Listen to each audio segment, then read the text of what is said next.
Hey guys, this is Mr. Moore, and I'm here with my 12th grade government class at Apple Valley High School, and we are working on week 3. This is a class lecture that's been recorded, and this is all about the legislative branch of government.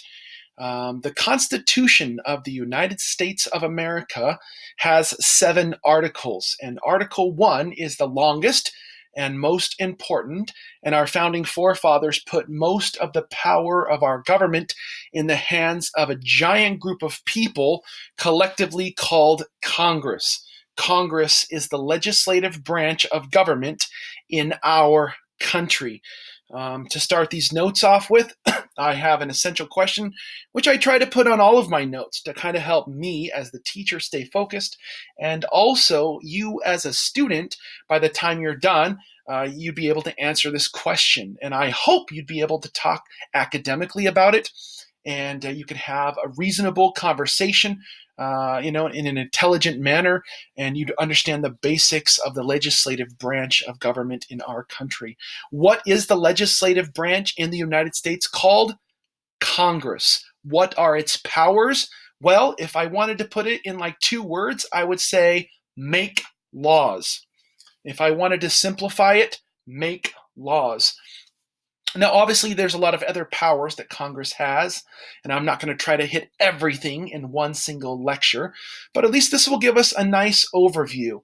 If you were taking an AP class, we might spend, several weeks talking about the legislative branch. Because this is a regular, government class for seniors, we're going to kind of touch on the basics, and we're going to go a little bit into depth, but just kind of skim the surface to try to give you what you need to know so that you can vote, so you can participate, and so that you can recognize if our government starts to overstep its bounds, you know where those bounds are. So I hope you actively listen, you actively participate, you take good notes, and if you have questions, you bring them to class. The Constitution is the most important document in our country. When our country first started in 1776, we had something called the Continental Congress, and that was representatives from all of the states who were working together, who drafted a Declaration of Independence to, in effect, divorce the 13 colonies from Great Britain and establish ourselves a new government. And what happened is that the Declaration of Independence was really like filing divorce papers. But in order to create a new country, we had to have a set of laws in order to govern the people of the colonies, but are becoming the brand new United States. There was 13 colonies, and so obviously 13 stripes on our flag, and of course they become the first 13 states. When our country first started, by about 1777, the Continental Congress had drafted something called the Articles of Confederation, and they didn't give very much power to a federal government. In fact, very little. They gave all the power to the individual states, the old colonies. And it didn't work out very good. I mean, it got us through the American Revolution, barely, and we were able to win against the British, but that's because the French helped us.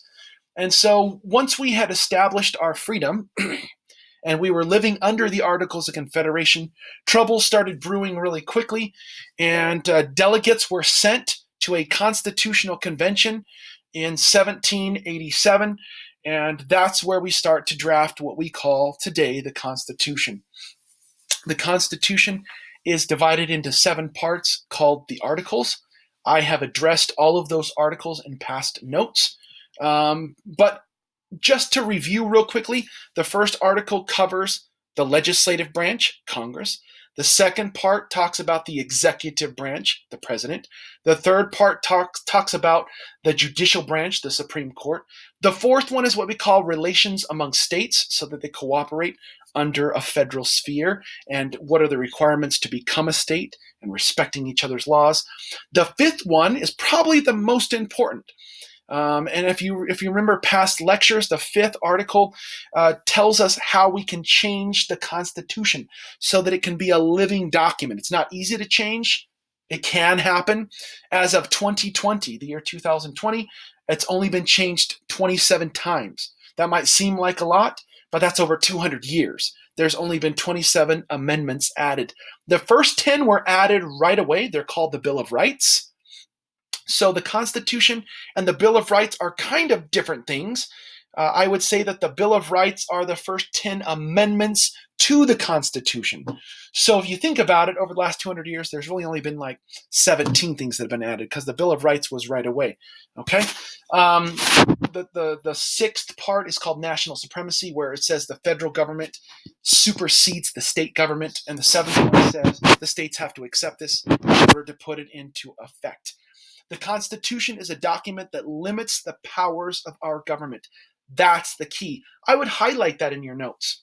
The Constitution, any Constitution, limits the powers of government, says what a government can and cannot do. Okay? The Constitution shows what our government should look like and how it should work.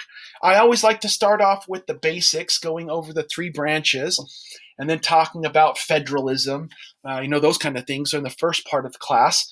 And then later we start to talk about political parties and politics because those things are not necessary. In fact, our first president, George Washington, highly discouraged political parties. He said that would be the worst thing for our country. In his farewell speech, he cautioned against what he called factions. Today we call those political parties.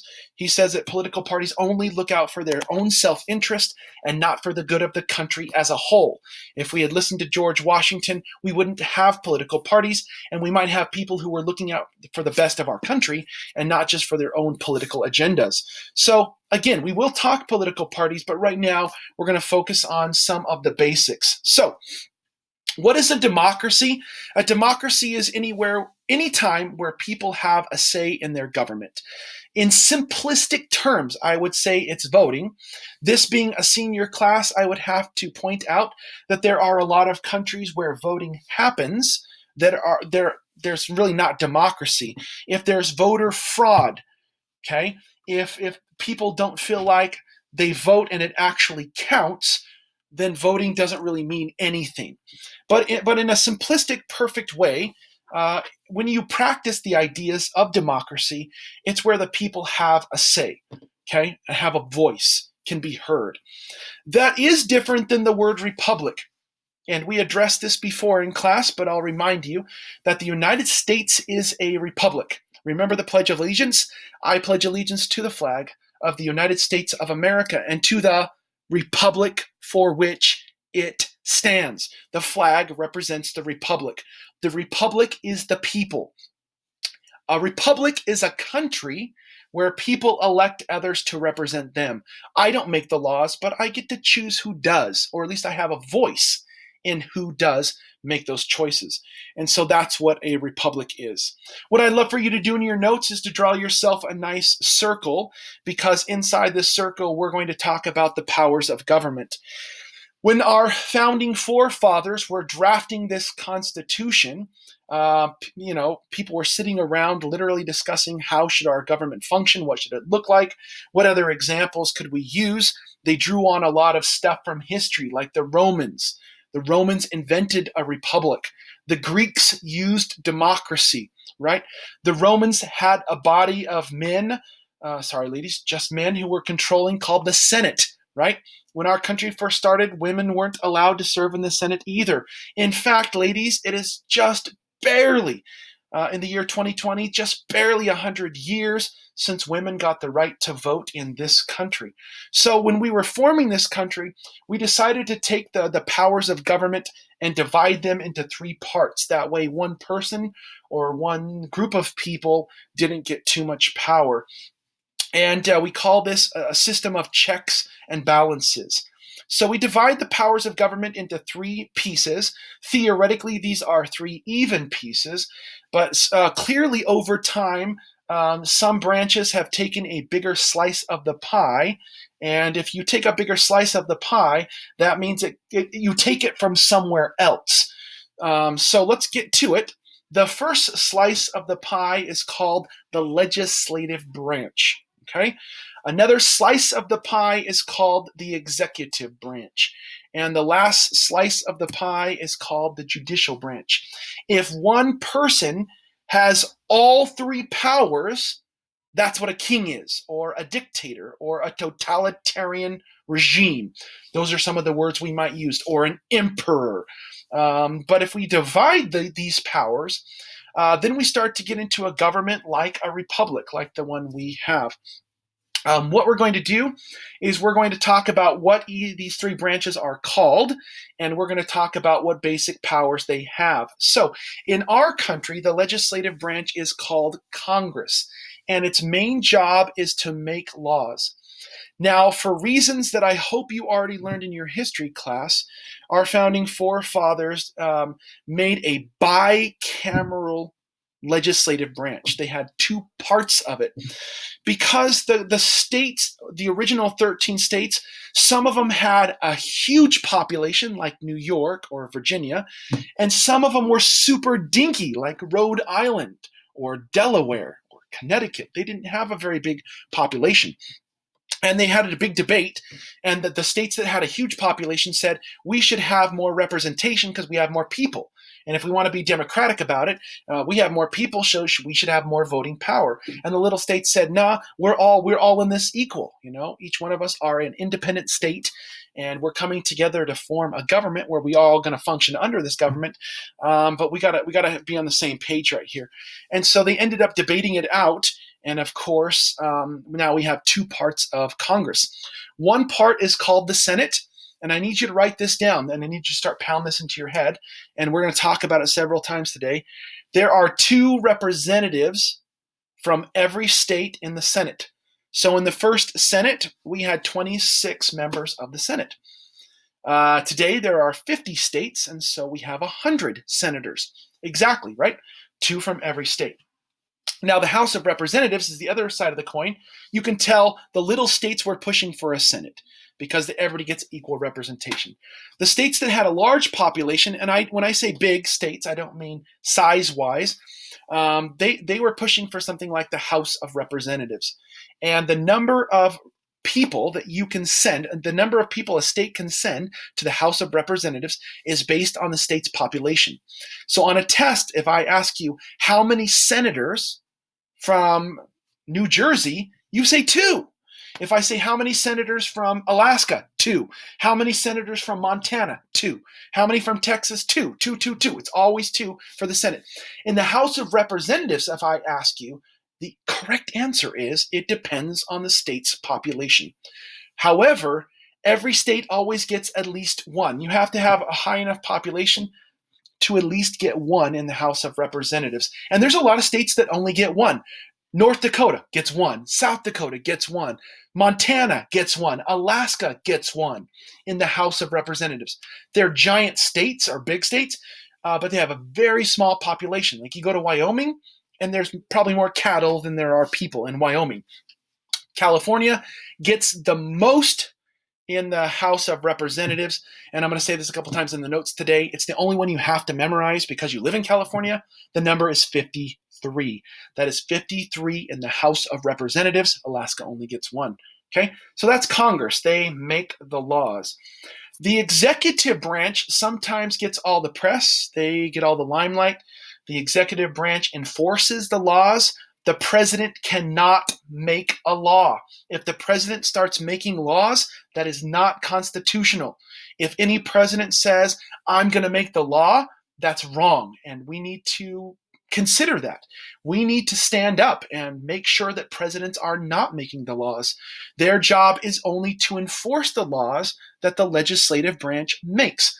So if you see a president, current or past, who is going out there and doing whatever they want, making laws, that is breaking the Constitution, and it should be a huge red flag in your brain. We shouldn't allow that, no matter what political party they're from, whether they're your political party or the other political party, or you don't like political parties. That's the whole point of this class, is to pay attention. Okay? The president also realizes he cannot do this job by himself, and so he gets to pick a cabinet. and we'll go over that on another week. But the president gets to pick a cabinet, people who advise him and run different departments in the government. The judicial branch is the entire federal court system. States also have their own court systems. So if you get in trouble with the law, it kind of depends on who arrests you and what crime you're being accused of as to which court system you would go into. But the top court in our country is called the Supreme Court, and their job is to review the laws. Okay, so the Congress makes the laws, the president enforces the laws, and the Supreme Court reviews the laws. It's called judicial review, and they see if the law is constitutional. So if Congress makes a bad law, okay, then the president has the power to not enforce it. He has a veto power. If Congress makes a law and the president enforces it, but the Supreme Court says that was a crappy law in the first place, they have the ability to overturn it. So that we have these checks and balances. Now, the executive branch is sometimes divided into a head of government and chief of state, but in our country, the president serves in both capacities. If you were to go over to another country like England, the chief of state would be the Queen right now, or king if when she passes away, but the head of government would be the prime minister. So in some countries, they divide the power of the executive branch even more than we do. In our country, the president serves both the chief of state and the head of government. But in some countries, that's not true, which begs us to ask this question. Do other countries have three branches? The answer is yes. Okay, if you were to go over to the United Kingdom, to England, right?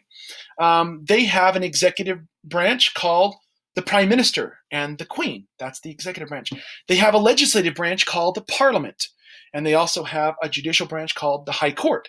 So every country you go to, if you go down to Mexico, our neighbor to the south, they have a president.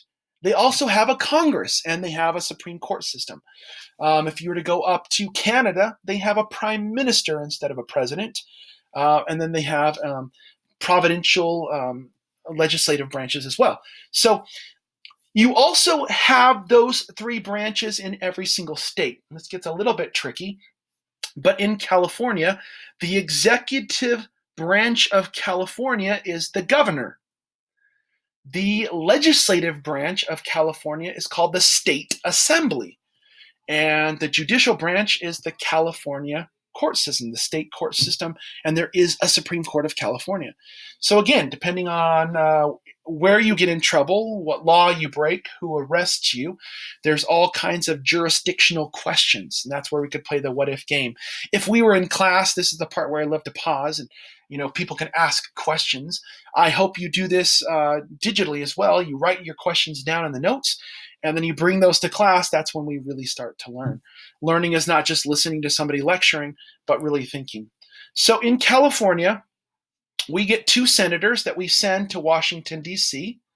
And in California, we get to send 53 people to the House of Representatives. That's a total of 55 people in Congress. Okay, if you happen to come from, say, Alaska, which I know is actually way up past Canada, you still get 2 senators into Washington, D.C., but you only get 1 in the House of Representatives. So California gets to dictate more law than Alaska does because we have more people. The truth is there are more people in the state of California than the country of Canada. And Canada is the second largest land size country on the planet Earth. So that just gives you a little taste of how many people are in California. The legislative branch is called Congress. I hope that's pounded into your head. Congress is currently a group of 435 people in Washington, D.C. that make the laws of our country. How many people are there in the Senate? 2 from every state. There's 50 states. That means there's 100 senators. So how many are in the House of Representatives? If you just do simple math, there are 435 seats in the House of Representatives, okay? Congressmen are legislators. So if you hear the legislators today did this, that's people in Congress. Those are the government workers who make the laws in our country or in our state. lawmakers. So you'll hear these words sometimes used interchangeably: lawmakers, legislators, or congressmen or congresswomen, because there are quite a few women in Congress. In fact, both senators from California in the year 2020 are women. Okay, so lots of ladies in Congress. When our country first started, the small states wanted the number of reps in our Congress to be equal from each state. Okay, so those were the small states. And when I say small states, I mean population-wise. They wanted equal representation. So the compromise was to have the Senate. The big states, and by big I mean big population, not size-wise, okay, thought it was fair to get reps in Congress based on the size of a state's population. So they are the ones who kind of push for the House of Representatives. That's why we have two parts of Congress. So both the big and small states compromise. So we have two parts in Congress: the House of Representatives based on a state's population, and the Senate, which is equal no matter how big the state is. Alaska gets two, Rhode Island gets two, California gets two senators. Everybody gets two senators, except if you live in Washington, D.C., because it's not in any state. The District of Columbia does not have senators and does not get representation in the Senate. Right now, currently as of 2020, there are lawmakers who are trying to push and change that because there's a lot of people that live in D.C. But they do get a little bit of representation in the House, and that was something that changed a while ago. That's one of the amendments.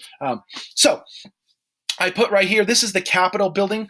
Lots of times when people think about Washington, D.C., they think about the White House, and the White House is close to the Capitol building.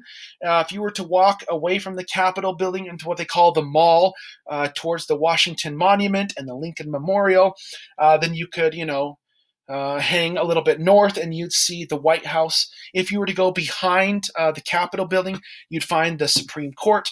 Literally, one side of this building is where the Senate meets. The 100 people in the Senate today. Remember when our country first started? That would have been 26, because 2 from each state. We started out with 13. In the House of Representatives is literally a giant room for 435 people. That is a madhouse, right? Having 435 people and trying to get anything done. No wonder things move slowly. But honestly, we did that on purpose. We didn't want our government to be effective and efficient, because that has its own problems. If you are having one person make all the decisions, that can be problematic. So what I'm going to do real quick is I'm going to come back. Well, I have a little website. And I'm going to show you who our two senators are in California. I put a link. If you click on the title here, it's a link. And if you want to go to the Senate or the House of Representatives, I just pulled this link up right here.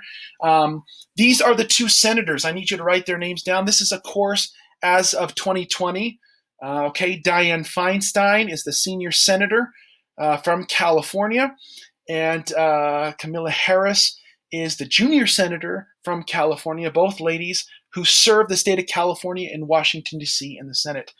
If you want to look up the House of Representatives, on a test, I am going to ask you who our two senators are, but there's no way I'm going to ask you all 53 in the House of Representatives. Duh, that's out of control.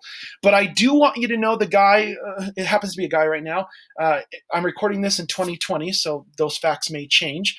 You can look it up on this link, whatever. But you can see how we've divided California up into 53 pieces. Like if you go down to Los Angeles, you can see, because there's so many people, the congressional districts are super small. So if you live in the Victorville, Apple Valley area, we come from California District 8, okay? And if you want to see who District 8 is, you can click on this little tab right here.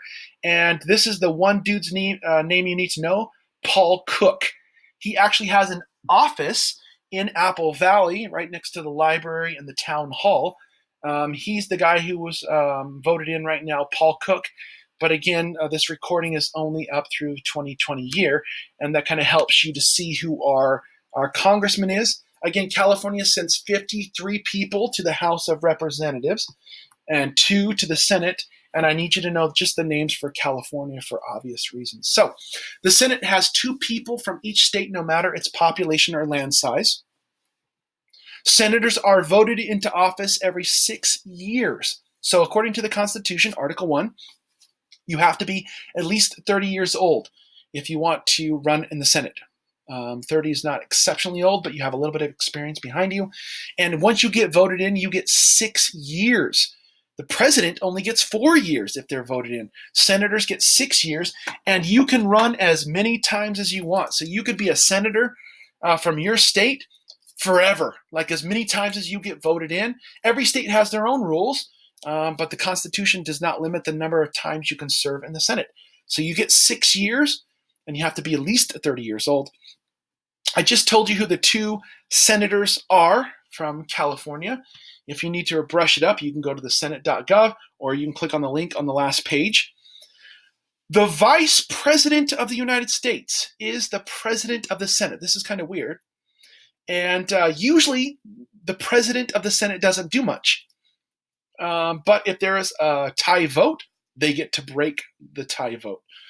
So that's kind of a random thing. The Vice President of the United States is the President of the Senate. But because he's also the Vice President and not just the President of the Senate, he's off doing other things all the time.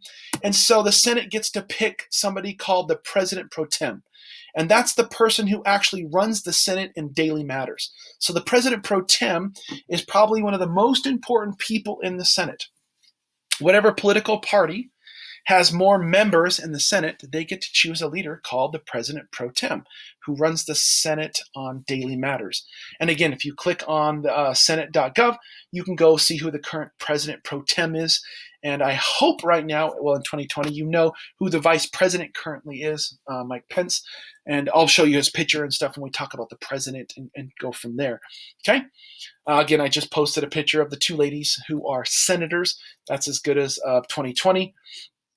The other piece of Congress, of course, is the House of Representatives. How many people a state sends to the House of Representatives is determined by the size of the state's population. There are currently 435 seats in the House that are divided into the 50 states, some U.S. territories, and the District of Columbia. Remember, there's more than just 50 states. We also have Guam. We have the Virgin Islands. We have Puerto Rico. We have American Samoa. There are pieces of the United States that are not states, and they get some representation in the House of Representatives. Some of the territories have voting members and some don't. I'm not going to get into the really strict details, but you can go look it up on house.gov, okay? The one thing I do need you to know for purposes of tests in my class and basic understanding of the United States, there are 53 reps from California. All states get at least one member in the House of Representatives. California has the most.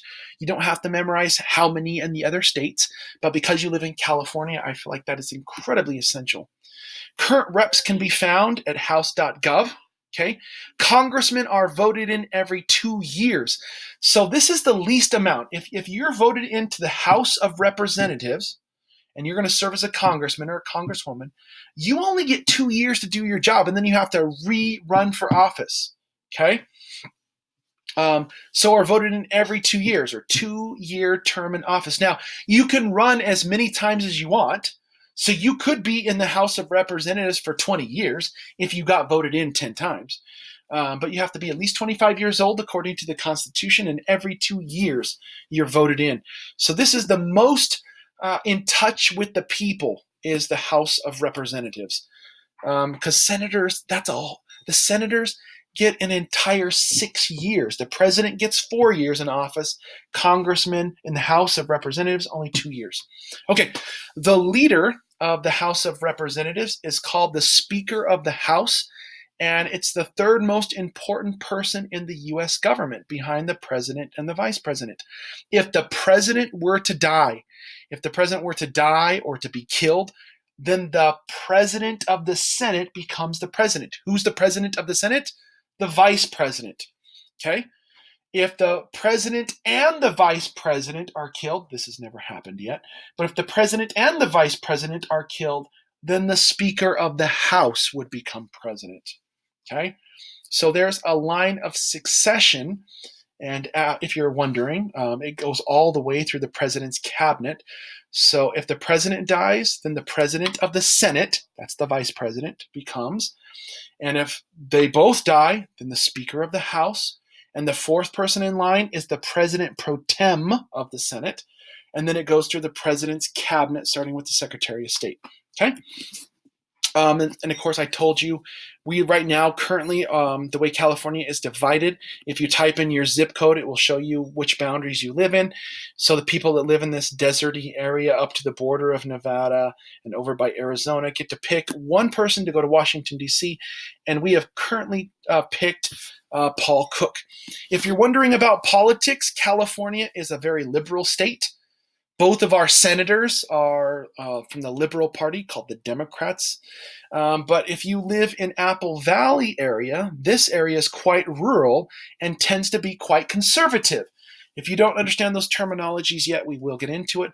But Paul Cook is from the Republican Party, and the area that we currently live in Apple Valley, tends to be quite conservative. Okay, this is a little map showing the districts. And when you get down to LA, it gets really, cramped because there's so many people. And so California gets 55 total in Congress because we have 2 senators and 53 reps in Congress. And again, we send them from California to Washington, D.C. to represent us. Okay? 3 branches. Okay? And I'm hoping this is starting to make sense. Okay? The executive branch is the president. The legislative branch is Congress, and there's 2 parts. The Supreme Court is the judicial branch. And in later weeks, I'm going to actually lecture on the executive, the president, and on the judicial branch and stuff like that, okay? But I'm just focusing on the legislative branch, on Congress this week. This is what it would look like in the chambers of the House of Representatives. You know what I'm saying? It is a madhouse, 435 seats. And sometimes things are televised from the Capitol building. That's different than the White House, okay? Now, one of the things you want to write down is that if you've got 435 people in the House and another 100 people in the Senate, that's too many people for work to get done in a giant group. And so what they do is they divide the work of the House and the Senate up into what they call committees. I'm not going to make you memorize all the committees, but I do need you to know what the word committees means. It's to divide the work of Congress into smaller specialized groups so that they can work on laws. Bills are laws that are being made. And then they can hold public hearing, like congressional hearings. Sometimes you might see on the news like the founder of Facebook, Mark Zuckerberg, going in front of a congressional committee. And that would mean some members of Congress are trying to hold a business accountable for their actions. So you can see some of the things like the Committee of Foreign Affairs, the Committee of the Budget, or the Committee of Veterans Affairs, the Committee on Ethics. And so they'd have small groups that you might break out and work in a small group and get work done there. And then you would bring it to the entire House. And the same thing with the Senate. You have different types of committees and subcommittees, and each one has rules. There are some that are called standing committees that are always there, and there are, of course, some temporary committees, but that's how work in Congress gets done. Okay. Again, the legislative branch makes the laws, the executive branch enforces the laws, and the judicial branch reviews the laws. Another way to say that is interprets or administers. So there's different words you could use, but that's the basic premise of how it all works. Why is it so hard, and why does it take so long for the government to act? We did this on purpose. We divided our government so that one person didn't have too much power. So how does Congress actually make a law? It's complicated. And it's complicated on purpose because we don't want them making frivolous laws. We want there to be discussion. But a bill is how a law gets started. People can talk to their congressman. You can go to the office right here in Apple Valley and talk to Paul Cook, or talk to his staff if he's not in town. He's probably in D.C. a lot of the time, right? But you could talk to his staff and you could say, hey, we need our congressman to do this. You can email them. You could call them. You could call the office that's local, or you could call D.C., My wife and I went on a trip to Washington, D.C., and we wanted to go on a tour of the White House. We wanted to go on a tour of the Capitol building and the Supreme Court. So we went to the office right here in town and talked to their office and said, hey, we're a part of your constituency. That's a fancy word for people who vote for you. And we're like, hey, can you hook us up with these? And they're like, yeah, no problem. We turned in our driver's license, so they knew who officially we were, and we were able to go on all the tours we wanted to in Washington, D.C. So this is how you're supposed to approach your congressman, okay, or senator, and then they are the ones who they present bills either in the House or the Senate, and they put it into committees, and they talk about it in committees, and if the House of Representatives passes it, then they send it to the Senate. But if it starts in the Senate, then they would pass it to the House, and if both of them sign off on the bill, then it becomes a law when the president signs it. And we'll talk about the president's power to veto later. The president has one chance to say, I don't like that law, I'm not going to enforce it, and kick it back. But if they pass it unchanged a second time, the president has to. Okay, so the president can't veto things forever. There are rules and regulations about how things work. Okay? So why does the Constitution both grant power and take it away? It's because we're trying to regulate how much power the government has. I used a quote last week, so I'm not going to try to butcher it this week, but it's that idea of the government being like a fire, and it keeps you warm and it's nice, but if you don't tend it, it can get out of control and consume everything and burn you. That was the general gist of it. Okay? So I already went over the rules of who can be voted in to the Senate. You have to be 30, and to the House, 25, and how long you serve, 6 years in the Senate, 2 years in the House, but you can run as many times as you want, okay? And you can see each state gets 2 reps, and there's 435 seats divided up among the different states. You can see some of these states, they only get one rep from the entire state. So anyways, there's a great quick review if you're prepping for my midterm or final and you need to come back here and review. This is a great little chart to look at. Here's a couple of important vocabs for the Senate and for the House, for Congress in general. A bill is a law that is in the process of being made. It can start in either the House, okay, either House of Congress, so in the House of Representatives or the Senate, but must pass both before the president will sign it. In the Senate, there is a rule that whoever has the floor can speak as long as they want to. So sometimes senators will use that. It's called a filibuster. So they'll threaten a filibuster. That means they can just keep talking as long as they want, and nobody in the Senate is allowed to leave. Or if they leave, they can vote without them. So it's kind of something that only happens in the Senate. It's kind of a tricky way for senators to push each other around. Earmarks is adding items to a bill. Remember, a bill is a law in the process of being made. So sometimes they can add earmarks. That's things that don't logically belong to a bill, but they kind of sneak them in. The bill might be like 400 pages long. If you think I'm joking, I'm not. This law might be 400 pages long, and on page 395 or maybe on page 265 in the middle of a paragraph, they might sneak something in. And if you don't look at the bill closely and you sign off on it, or you vote and you say it's okay, everything in that whole 400 whatever pages becomes official law. And so sometimes they try to sneak stuff in, like earmarking things. And sometimes people call that pork barreling. It's an old term. It's like earmarks, where legislators will add items to a bill that benefit the district or state they represent. So Paul Cook might be looking out for us, and it might not affect people in Nebraska, but he put it in there to help us out. That's why we voted for him, and he's going to help us out. This is just a map of Washington, D.C., and in all reality, the best way to do it is to go to Google Maps and just zoom in on Washington, D.C., the District of Columbia.